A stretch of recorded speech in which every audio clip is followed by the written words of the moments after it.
આપણી સાથે અંજલિ જોડાઈ છે વડોદરાથી। અંજલિ, જે રીતે વાત કરી રહ્યા છે અત્યારે ડિસ્કશન ચોક્કસ સારું છે, પરંતુ વડોદરાની સ્થાનિક લેવલે જો વાત કરીએ રાજકારણની, તો લાગે છે કે જે રીતે અસંતોષનો માહોલ ચોક્કસ ભાજપમાં પણ હતો એ નુકસાન પહોંચાડશે એવું લાગે છે।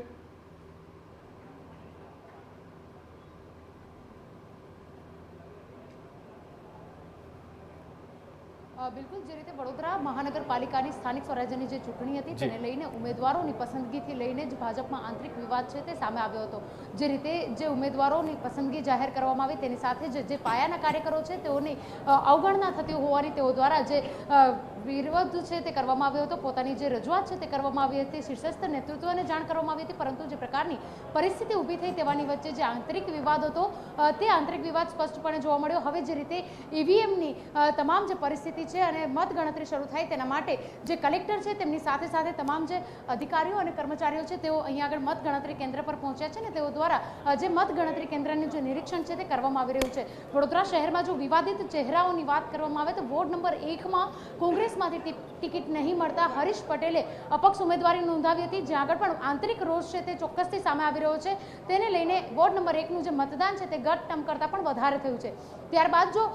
કોઈ વોર્ડના વિવાદની વાત કરવામાં આવે તો વોર્ડ નંબર 4 કે જ્યાં આગળ પૂર્વ મેયર પિંકી સોનીનો આ વોર્ડ હતો, લોકો પોતાના ઉમેદવારો પોતાનો પ્રચાર કરવા જતા સમયે પૂર્વ મેયર કે તેઓની જે ટીમ છે 5 પદાધિકારીઓ છે તેઓને સાથે રાખીને નથી જઈ શક્યા, કારણ કે વારંવાર જેટલે પણ પ્રચારમાં ગયા છે મોટા ભાગના વિસ્તારોમાં સ્થાનિક લોકોની એવી રજૂઆત હતી કે તે લોકોને જે પાયાના કામો થવા જોઈએ, પ્રાથમિક સુવિધાઓના કામો મળવા જોઈએ, જે છેલ્લા 5 વર્ષમાં નથી મળ્યા, જેને લઈને વિરોધ વ્યક્ત કરવામાં આવ્યો હતો। વોર્ડ નંબર 17, વોર્ડ નંબર 18 હોય કે પછી જે રીતે વોર્ડ નંબર 15 હોય, આ તમામની અંદર જે કાર્યકરો છે તેઓની જ્યારે પ્રચાર માટે જતા હતા લોકોના રોષનો ભોગ તેઓએ બનવું પડ્યું હતું। આ ઉપરાંત જો વાત કરીએ તો વોર્ડ નંબર 15 કે જ્યાં આગળ સૌથી વધુ ચર્ચાનો વિષય છે,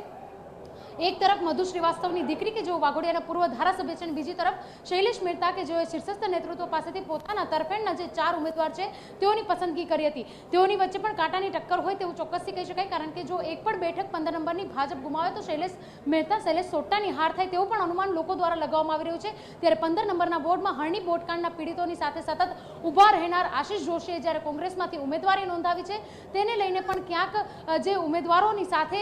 કોંગ્રેસની સાથે સ્થાનિકો હોય તેવા અનુમાનો અને તેવા દ્રશ્યો પણ સામે આવ્યા હતા। બીજી તરફ જે રીતે માંજલપુરના ધારાસભ્ય અને પૂર્વ મંત્રી જીતુ સુખડિયા તેની સાથે સાથે યોગેશ પટેલની વચ્ચેનો જે આંતરિક વિવાદ છે, જેના કારણે વોર્ડ નંબર 17 અને વોર્ડ નંબર 18 ની અંદર પણ જે ચર્ચાસ્પદ રહ્યું, કાર્યાલયની વાત હોય, ઉમેદવારોને સપોર્ટ કરવાની વાત હોય, આ તમામની વચ્ચે જ્યારે અનેક વિવાદો સામે આવ્યા, તમામની વચ્ચે જે પ્રકારે મતદાનની પ્રક્રિયા પૂર્ણ થઈ, મતદાનના દિવસે વોર્ડ નંબર 14 કે જેની અંદર અતિ સંવેદનશીલ બૂથો પણ આવેલા છે, ત્યાં આગળ ભાજપ અને કોંગ્રેસના ઉમેદવારના જે સમર્થકો છે તેઓ દ્વારા સતત વિરોધ કરવામાં આવ્યો, ક્યાંક ધક્કામુક્કી પણ કરવામાં આવી અને તેવાની વચ્ચે જે પ્રકારે મતદાન પૂર્ણ કરવામાં આવ્યું, સીઆરપીએફની જે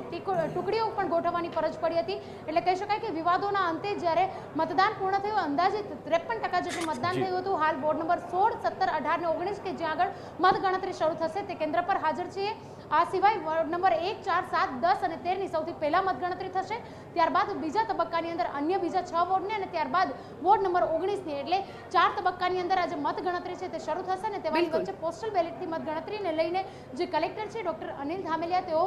જે કેન્દ્ર છે ત્યાં આગળ પહોંચ્યા છે, કયા પ્રકારથી કામગીરી ચાલી રહી છે અને તેવાની વચ્ચે જે ભાજપ અને કોંગ્રેસના તમામ જે સમર્થકો છે તેઓ પણ અહીંયા આગળ પહોંચ્યા છે અને તેઓ દ્વારા જે પોતાની પ્રતિક્રિયા છે તે આપવામાં આવી રહી છે તે સાંભળીશું। આખા રાજ્યમાં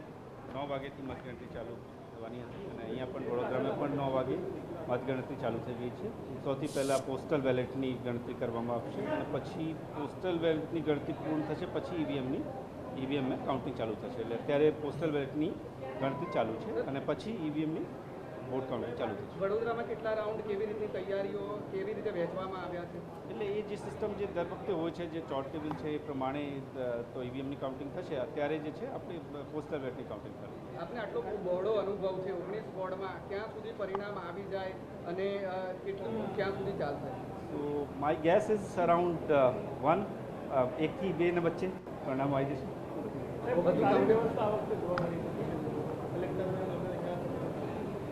વ્યવસ્થા કઈ રીતે? યા સો અહીંયા આપને મતદાનના દિવસે પણ વ્યવસ્થાઓ જોઈ હશે। અહીંયા ડિસ્ટ્રિક્ટ એડમિનિસ્ટ્રેશન અને મ્યુનિસિપલ કોર્પોરેશન તરફથી સારી વ્યવસ્થાઓ મતદાન મથક ઉપર કરવામાં આવેલી હતી અને આજે ગણતરીના દિવસે અહીંયા જે કાઉન્ટિંગ સેન્ટર છે અહીંયા પણ બધી વ્યવસ્થાઓ અહીંયા સિક્યોરિટીની, ફાયર બ્રિગેડની પ્લસ આપણે હેલ્થની, કેમ કે આજે ગરમી બહુ છે એટલે હેલ્થની ટીમો, ઓઆરએસ ગોલ બધું જ વ્યવસ્થા અહીંયા જે મતકર્મી છે એમના માટે, મીડિયા માટે, સિક્યોરિટી સ્ટાફ માટે પ્લસ કેન્ડિડેટ અને એમના એજન્ટ્સ છે બધા માટે વ્યવસ્થા અહીંયા કરવામાં કેન્ડિડેટને કોઈ ડાઉટ ના રહે તેની માટે